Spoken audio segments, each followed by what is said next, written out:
Open now, both of you. Black thief. I know you're stealing. Sir, we just walked in. Shut up, Blackie. I've been watching you since you came through that door. Suspicious. We didn't touch anything. You filthy little rats. You people always come crawling in here thinking you can steal. I know your kind. I'm not stupid. Don't you dare cover for each other. You thieving blackies. Get out before I kick you out myself. 15 customers watched through the glass and said nothing. What Wade Greer didn't know was about to cost him everything. 45 minutes earlier, Solomon Taylor was walking back into his penthouse on the Upper East Side, sneakers damp from the leaves on the Central Park Loop. His hoodie said Yale across the chest, in letters so faded you had to squint. He'd had the thing 15 years. Nina kept threatening to throw it away. He kept hiding it in the back of the closet. The coffee machine was already humming when he stepped into the kitchen. Cinnamon and dark roast. Nina was at the Marble Island with her laptop open, scrolling through something with one eyebrow up. You said no work this weekend. She closed the lid without looking up. I just opened it to close it. You opened it to close it. That's what I said. She smiled. Drink your coffee. He kissed her temple.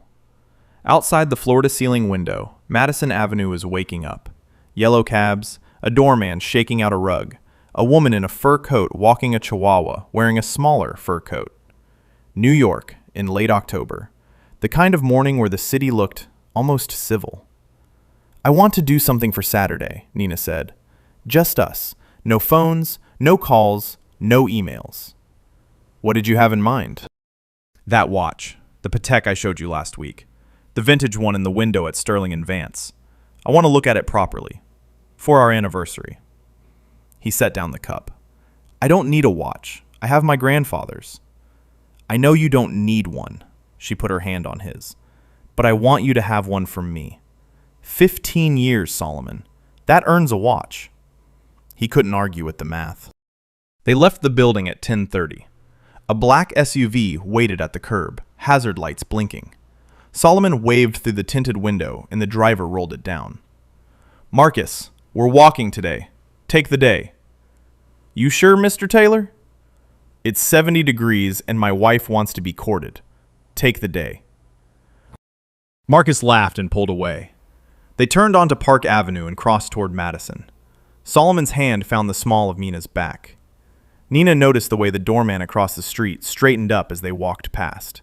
She noticed the woman who tightened the leash on her poodle when they crossed her path. Solomon felt Nina go quiet for half a block. Don't let it touch you today, he said. We're just getting coffee and a watch. That's it. I know. You sure? I said I know. They stopped at the corner of Lex and 76th. A man sat on the sidewalk against a deli wall, a cardboard sign at his feet that read, Army Vet, anything helps. Nina crouched down before Solomon could say anything. She tucked a folded 50 into his hand. What's your name? Earl, ma'am. I'm Nina. This is my husband, Solomon. We'll remember your name, Earl. The man's eyes filled before she stood up.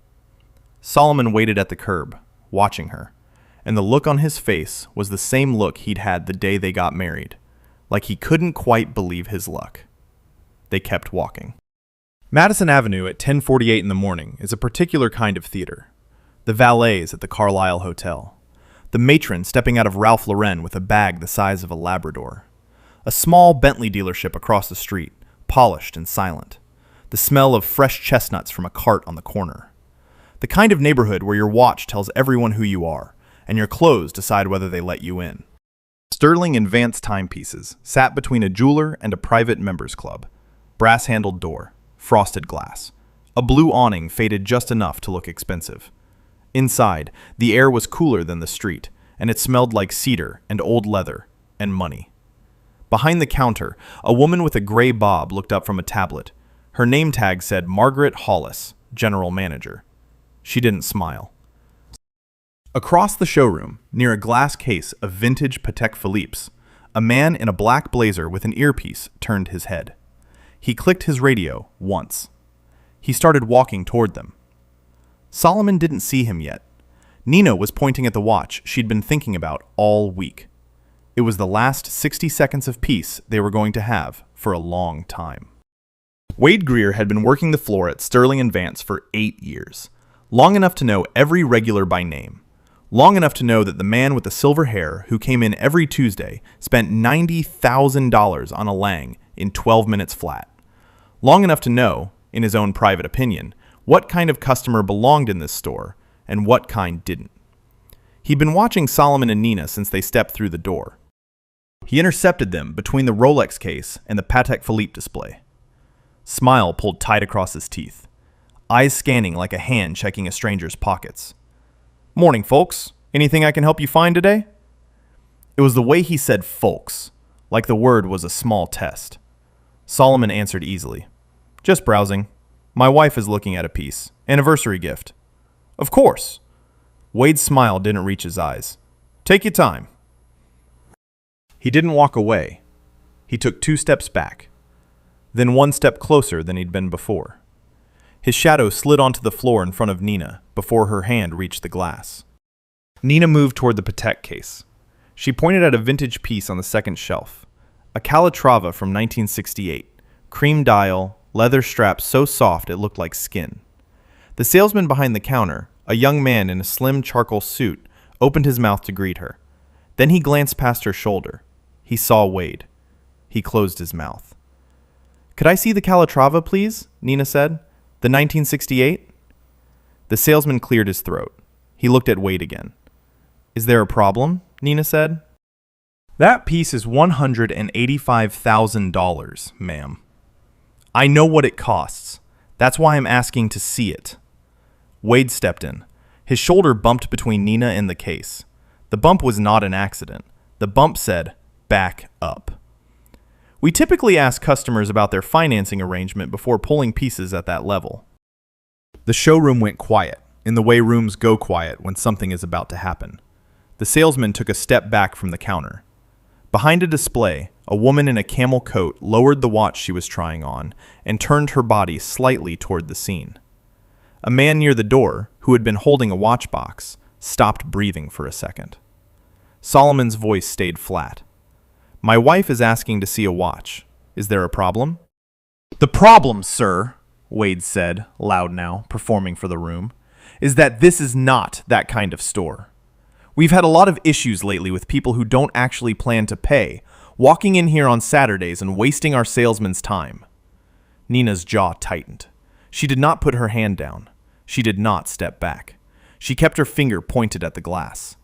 "I would like to see the watch." "Ma'am, I'm going to ask you to step away from the case." "I would like to see the watch." A young cashier, Beatrice Donovan, name pinned slightly crooked, looked up from the register near the front door. Her mouth opened. Wade's eyes flicked toward her. Her mouth closed. Wade pivoted. He stepped directly in front of Solomon. The smell of his aftershave was sharp and sweet, and underneath it, the iron tang of adrenaline. "I'm going to need both of you to empty your pockets." "Excuse me," Solomon said. "Open, now, both of you, black thief. Empty your pockets, now. I know you're stealing." The word landed in the room like a slap. A man near the door froze with his hand still on the watch box. 2 customers turned to look. The woman in the camel coat lifted her phone, but not to record, to call someone. Her hand was shaking. She did not press the green button. Solomon's face did not change. His voice did not rise. "Sir, we just walked in. We haven't touched anything." "Shut your mouth, boy. I've been watching you since you came through that door." Wade's spit flecked Solomon's collar. He was inches away now, close enough that Solomon could smell his coffee breath, the iron tang of pure adrenaline, the cheap starch on his white shirt. "You two look like trouble, and everyone in this store knows it. We're just looking around, that's all." Wade's lip curled. His eyes raked down Nina's body, her jeans, her sneakers, her ringless left hand jammed in her jacket pocket, then back up to Solomon's faded Yale hoodie, then back down to Nina's shoes. "Looking around in a store like this, dressed like that? You filthy little rats. You people always come crawling in here thinking you can steal. I know you're kind. I'm not stupid. You came here to steal. Beatrice, behind the register, put a hand over her own mouth. Margaret Hollis stayed behind the counter. She did not move. She did not speak. She held her tablet at her chest like it was a small shield. Her eyes met Nina's for 1 full second. Then she looked down at the marble floor. Solomon raised both hands, slow, palms open. The universal gesture of a black man in America who has done the math, again, on what it costs to be right. We'll leave. We don't want any trouble. You're right, you'll leave.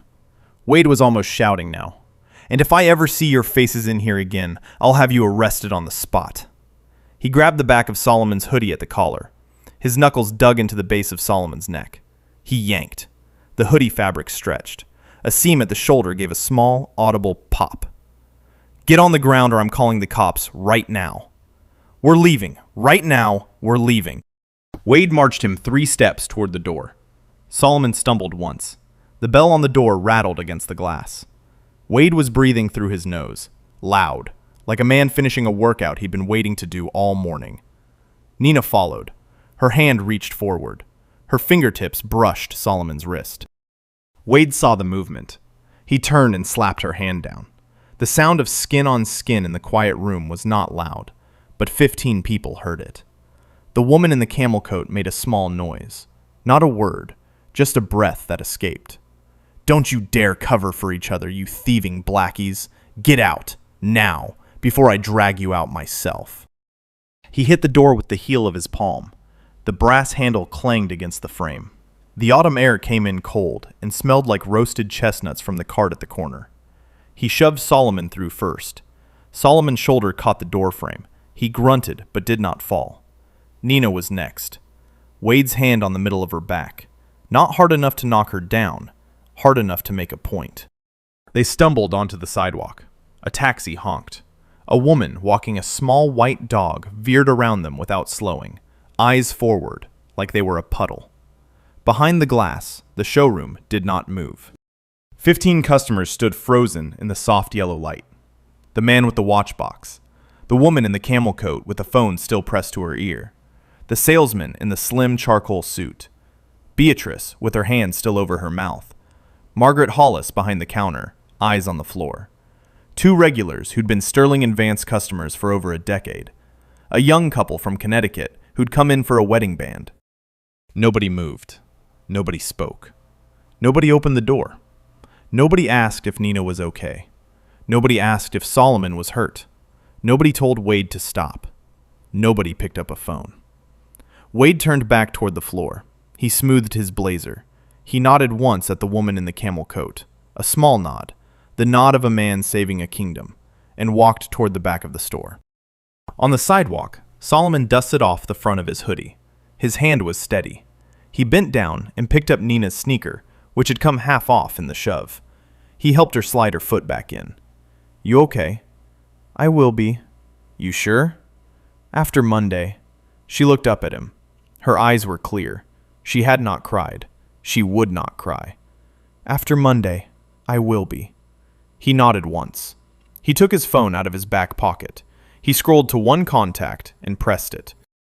Behind the glass, Wade stopped at the doorway to the back office. He glanced once at the safe. He looked over his shoulder at the showroom. Then he stepped through, and he closed the door behind him. The phone rang once. Gregory Whitfield picked up on the second. Solomon, it's Saturday. Tell me it's not the kids. It's not the kids. Solomon was watching Nina retie her sneaker on the curb. Greg, I need you to do something. Right now. Go. Sterling and Vance timepieces. 7:45 Madison. Pull the master file, the lease, the vendor security contract. Every camera angle in that building from 10 this morning forward.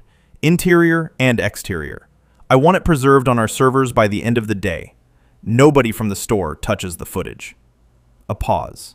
Greg knew Solomon's voice in every mode. This was not the boardroom voice. This was quieter than that. What happened? A security guard put his hands on Nina. The silence on the line lasted 3 seconds. When Greg spoke again, his voice had changed. Tell me she's all right. She's fine. She's not fine. She's standing. Pull the files. Done. Anything else? One more thing. Pull the safe audit logs. Last 90 days. The safe. The safe. Why the safe? Solomon watched a yellow cab roll past, then another. He did not answer right away. Nina was standing now, hands in her jacket pockets, eyes fixed on the brass door across the street. A man inside the store laughed at something.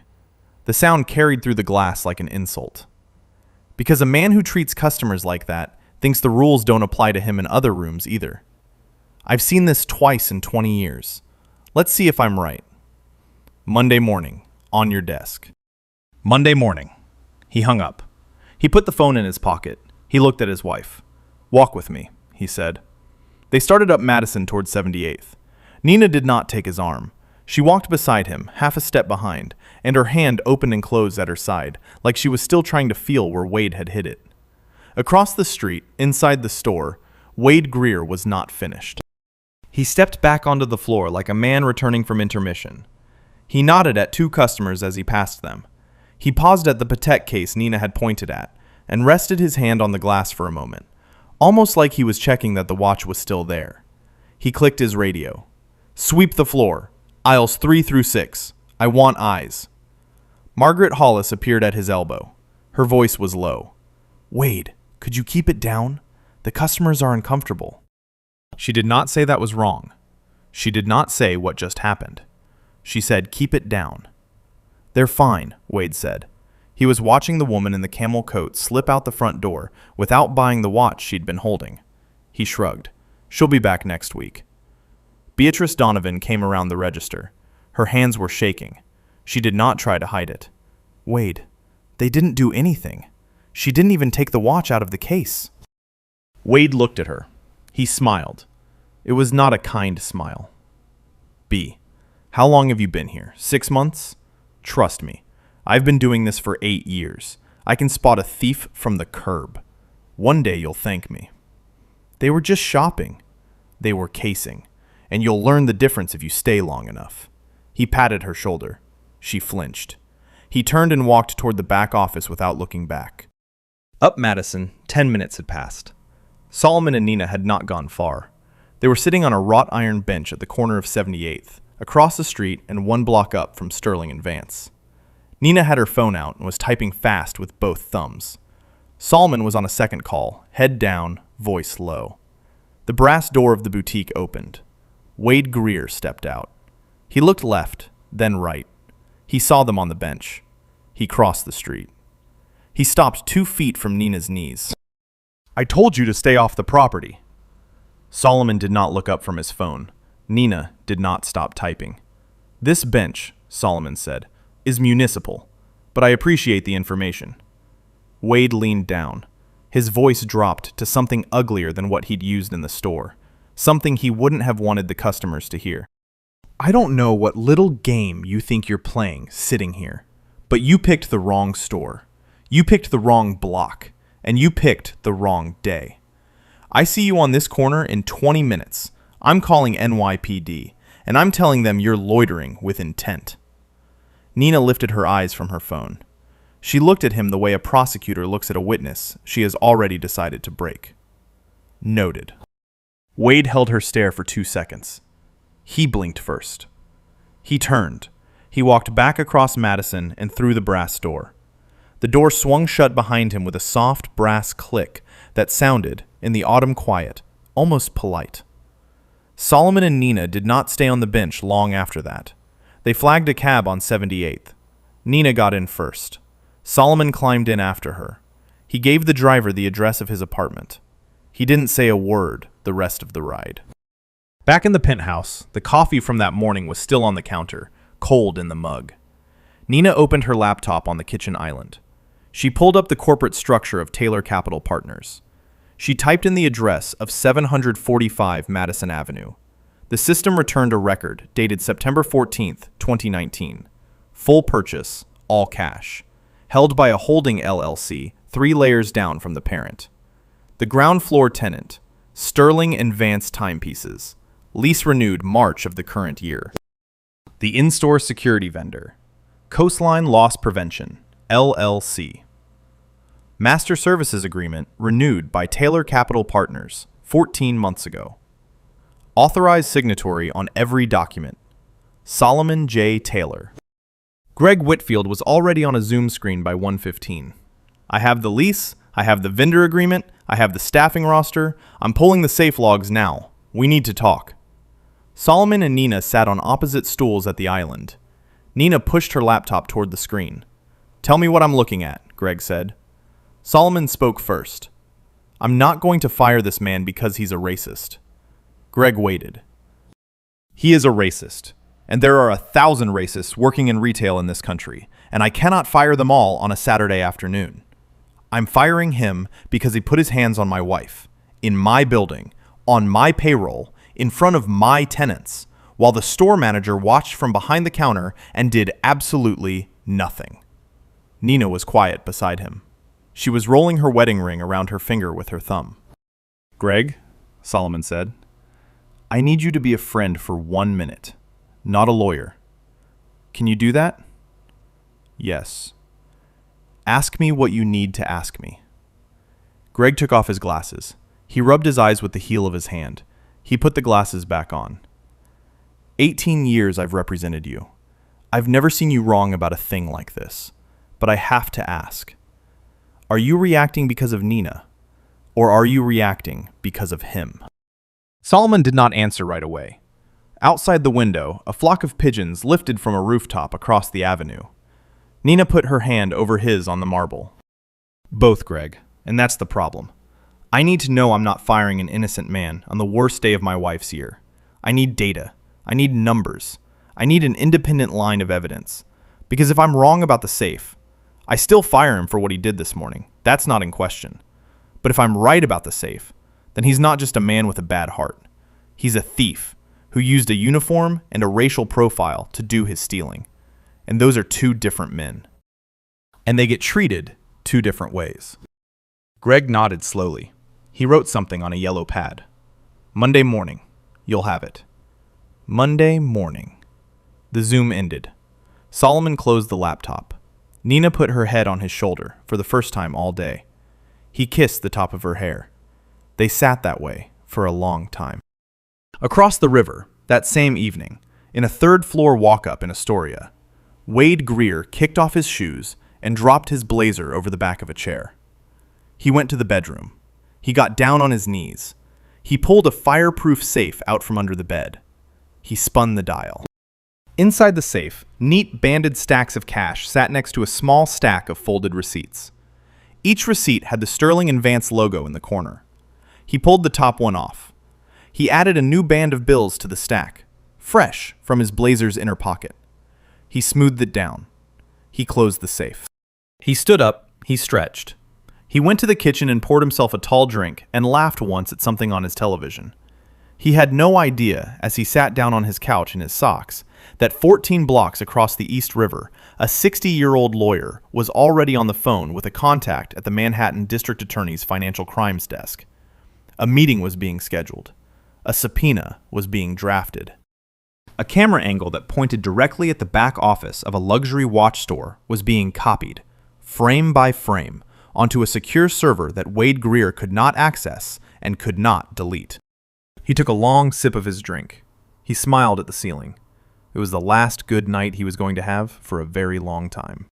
Monday morning at 7:48, Wade Greer pulled his Ford into the employee lot behind the building.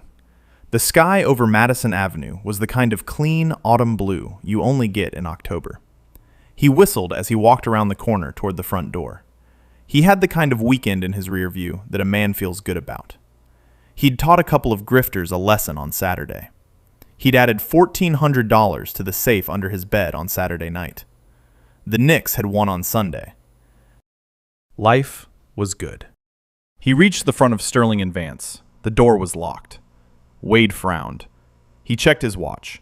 He checked the hours posted on the brass plaque. He checked the door again. He cupped his hands against the glass. Inside, the lights were on. The display cases were lit. But the showroom floor was empty. No salesmen, no customers, no music. A piece of cream-colored cardstock was taped to the inside of the glass, level with his eyes. All staff. Conference room. Mandatory. 8:30 a.m. Wade tapped on the glass. After a moment, a guard he barely knew unlocked the door. He didn't smile. He didn't say good morning. Upstairs, Wade. What's going on? Upstairs. Wade rode the elevator up to the 3rd floor. He stepped out. The conference room door was open. Margaret Hollis was already seated at the long mahogany table. Her face was the gray color of wet ash. Beside her, at the head of the table, sat 2 men in dark suits. The older one had a yellow legal pad. The younger one had a laptop open and a leather folder closed in front of him. Wade did not recognize either of them. At the far end of the table sat Beatrice Donovan. Her eyes were red. She didn't look up. "What is this?" Wade said. Nobody answered him. He sat down anyway. He folded his arms. The conference room door opened again. Solomon and Nina Taylor walked in. Solomon wore a charcoal suit, cut close. White shirt, navy tie. The hoodie was gone. The jeans were gone. Nina wore a slate gray suit, her hair pulled back into a low knot at the nape of her neck. Pearl studs, a small gold pin on her lapel that Wade had no way of recognizing, but that the lawyer on the right of the table nodded at when she passed. Wade's face did something complicated. Recognition first, then disbelief, then a small involuntary sound from the back of his throat that nobody pretended not to hear. Margaret Hollis closed her eyes. Solomon did not sit down. He walked to the head of the table. He placed a leather folder on the wood in front of Wade. He did not open it. "Mr. Greer." Wade did not answer. "Open it." Wade opened the folder. The first page was the deed to 745 Madison Avenue. Signed at the bottom right, Solomon J. Taylor, Chairman and CEO, Taylor Capital Partners. The second page was the master lease for Sterling and Vance timepieces. Same signature, same name. The third page was the master services agreement with Coastline Loss Prevention, LLC. Same signature. The fourth page was Wade's own employment contract, countersigned at the bottom by an LLC that Wade had never bothered to look up, which rolled up 2 layers into Taylor Capital Partners. Same signature. Wade did not speak. His mouth was open. His tongue was dry. Solomon's voice was very quiet. "My wife and I own the building you work in. My company owns the parent that holds the lease for this store. Coastline Loss Prevention, the security firm whose blazer you are wearing right now, is a vendor I personally renewed in March. The paycheck you cashed 2 weeks ago, Mr. Greer, was, in a very real and literal sense, signed by me." He let the silence sit for a beat. "You shoved me onto a sidewalk." A beat. "In our own building." A beat. "You slapped my wife's hand. In front of your customers." A beat. "Because we wore jeans on a Saturday." Wade went pale. Nina spoke for the first time in that room. "I didn't say anything that day because I wanted to see what you would do. Now I know." Solomon closed the folder. "You're done. Today."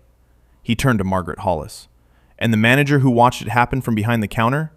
Your review starts this afternoon." Wade tried to speak. The first sound that came out was not a word. He swallowed. He tried again. "Mr. Taylor, sir, I had no idea. There's been a misunderstanding. I follow protocol. I genuinely thought." "You genuinely thought what?" Solomon said. Wade opened his mouth. He closed it. The honest answer would have convicted him in the chair he was sitting in. Everyone at the table understood that. He looked at the wood grain in the table instead. The older lawyer, Gregory Whitfield, slid a single sheet of paper across the table. A termination notice. Cause: physical assault of a customer, racially hostile conduct, and violation of every internal policy on the books. Wade's hand shook as he signed. The pen scratched. The signature came out wrong, slanted and small, like the handwriting of someone half his size. A uniformed building security officer was waiting in the hallway. He escorted Wade down to the basement locker room. Wade cleared his locker into a cardboard box. A pair of running shoes, a coffee mug, a photograph of his ex-wife from before the divorce. He carried the box back up to the ground floor. The store was open by now. The Monday morning regulars were drifting in. A woman in a Burberry trench was at the Patek case, looking at the same Calatrava Nina had pointed at on Saturday. The salesman in the slim charcoal suit was helping her. He looked up as Wade walked past. He did not say goodbye. Wade walked through the entire showroom with the box in his arms, past the Rolex case, past the Patek display, past the spot where he had grabbed Solomon's collar 2 days earlier. 3 customers had paused their shopping to watch him walk out. One of them was the man with the watch box from Saturday. He had come back. He was buying the watch. He did not nod. At the front register, Beatrice Donovan stood with her arms crossed. She watched Wade approach the door. She did not move out of the way. He had to step around her. He paused at the threshold. He looked at her. He waited for her to say something. He waited for her to take it back. "I told you," Beatrice said. Quiet. Steady. 8 words. Just that. Wade pushed through the brass door. The autumn air hit him cold. The bell over the door rattled. The door swung shut behind him. Behind the glass, the showroom did not move. 15 customers, different 15 than Saturday, stood in the soft yellow light. Nobody moved. Nobody spoke. Nobody opened the door. Nobody asked Wade if he was okay. The story had run the other direction in 48 hours, and the math was the same. Upstairs, Margaret Hollis was still in her chair. She tried the only defense she had. "Mr. Taylor, I didn't know what to do. It happened so fast. I'm not trained for..." Nina cut her off with one sentence. "You knew exactly what to do. You didn't want to." Margaret looked at the table. She did not look up again. She was placed on unpaid administrative leave pending review. When she was gone, Solomon turned to Gregory Whitfield. "I want a culture audit of the entire retail portfolio. Every tenant, every vendor, every security contract. 60 days. I will read every page myself." Greg nodded. He wrote it down. By 11 that morning, a customer who had been in the store on Saturday, the woman in the camel coat, posted a 1-minute TikTok from her apartment. She titled it, "I watched this happen, and I'm ashamed I didn't move." She didn't name names. She didn't have to. 800,000 views in 6 hours. By the 5 o'clock broadcast, Connor Albright at NY1 had it. A black couple shoved onto Madison Avenue by a security guard. A building owned, it turned out, by the husband. The couple who owned the building became the headline by morning. The New York Times picked it up for the Metro section by Wednesday. The Taylor Capital Partners communications team issued a 3-sentence statement that afternoon. Solomon wrote it himself, on his phone, in the back seat of a cab. This was wrong. It was handled. We're not done. Tuesday morning, Solomon walked into Greg Whitfield's office on the 42nd floor with 2 cups of coffee. He set one down in front of Greg without saying anything. He sat. He waited. Greg slid a manila folder across the desk. "You were right." Solomon opened the folder. 3 columns of numbers, 90 days of transactions, highlighted in yellow where the irregularities lived. Cash deposit adjustments after the daily close. Refund codes processed on items that had never been returned. Voided sales that never appeared on the original receipt log. The pattern was small and patient and consistent. A man who had been doing this for a long time and had stopped being afraid of getting caught. Total over 6 months, $84,000 and change. The employee with safe access who had signed off on every voided transaction? Wade Greer. Solomon read it twice. He closed the folder. He looked out the window at the Hudson. "Call Eleanor Brooks." By Wednesday afternoon, Detective Eleanor Brooks of the NYPD Financial Crimes Unit had every camera angle from the Sterling and Vance flagship pulled, copied, and time-stamped. She was a tall woman in her early 40s, soft-spoken, with the kind of presence that made witnesses stop lying without her ever raising her voice. She had been a detective for 16 years. She had grown up in Bed-Stuy. She had been called the N-word at her own swearing-in ceremony by a drunk uncle of a colleague. And she had finished the ceremony anyway. She sat in a small conference room at the Manhattan South Precinct and watched the back office camera frame by frame. What the public footage had shown, the part the Saturday customers had recorded on their phones, the part Number One had aired, ended when Wade pushed Solomon and Nina onto the sidewalk and walked back inside. The back office camera kept rolling. 90 seconds after Wade closed the brass door behind him, he appeared in the hallway by the safe room. He looked over his shoulder once. He punched in his master code. The safe door clicked open. He reached in. He pulled out a banded stack of $100 bills. He slipped it into the inner pocket of his blazer. He closed the safe. He smoothed his jacket. He walked back out to the floor with the same small nod he had given the woman in the camel coat. Eleanor paused the footage. She rewound it. She watched it again. Then she picked up her phone and made the call. Thursday, 6:14 in the morning, Wade Greer was arrested in the parking lot of his Astoria walk-up as he was leaving for what he still thought was a job interview at a department store in Brooklyn. He had his keys in his hand. He had a travel mug of coffee on the roof of his car. He had put on his second best blazer. Eleanor read him his rights herself. 2 uniformed officers stood behind her. The charges? Felony grand larceny in the 2nd degree. Embezzlement. Falsifying business records in the 1st degree. The Manhattan District Attorney's Office had also added a simple assault charge, related to the slap of Nina Taylor's hand, after Beatrice Donovan and 3 customers from the Saturday morning crowd had walked into the precinct on their own and given sworn statements. Wade was put in handcuffs. He was walked to the back of an unmarked sedan. Just before Eleanor closed the rear door, he turned and looked at her. Really looked at her for the first time, and said, in a voice that almost passed for friendly, "Detective, you sure you should be on this side of it? I mean, come on, you and me. We get it, right?" Eleanor did not answer right away. She waited until he was fully seated in the back. Then she leaned into the open door, one hand on the frame. "On your side based on what, Mr. Greer? My badge or my skin?" She closed the door. She did not look back. The drive to Central booking took 18 minutes. Wade did not say another word. By Friday afternoon, the criminal case and the civil case were running on parallel rails. Wade's first lawyer was a man he had used during his divorce, a thin attorney who specialized in retail security defense and had, in fact, drafted Coastline Loss Prevention's original employee handbook. The firm declined the case within 4 hours. "Conflict of interest," the email said. "Mr. Greer is no longer covered by our corporate retainer." Nina, in the meantime, was doing her own work. She pulled the Sterling & Vance customer complaint log going back 5 years. She found 11 complaints, all from black customers, all about Wade specifically, all marked resolved without any actual resolution. She did not call her PR team. She did not call her foundation. She did not call her communications director.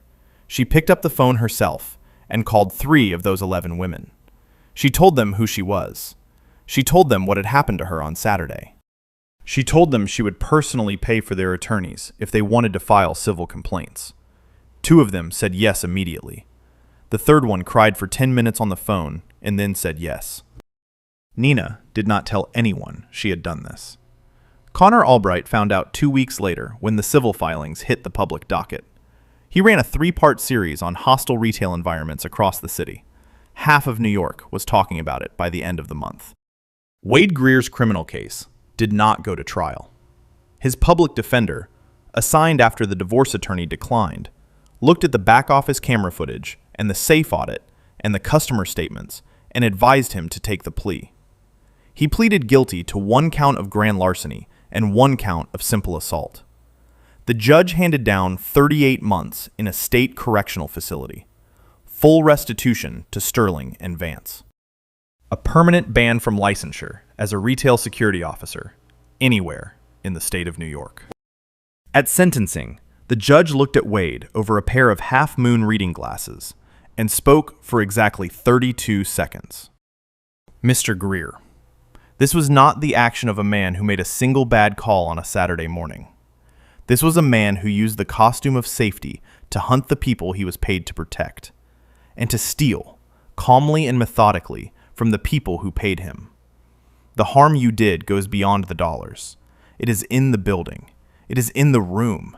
And it is in every customer who will hesitate now at a brass door because of how you behaved on the other side of it. Wade did not look up. Margaret Hollis was terminated for cause the same week. The culture audit Solomon had ordered became a binding policy across every tenant in his retail portfolio by January. 6 months later, on a Saturday morning in the spring, Solomon and Nina Taylor walked back into Sterling & Vance. He was wearing the Yale hoodie. She was wearing the same pair of jeans. They had argued about it that morning, the way they argued about everything that wasn't important, and Nina had won. The brass door opened with the same soft bell. The air inside still smelled like cedar and old leather. Same display cases, same soft yellow light. Different room.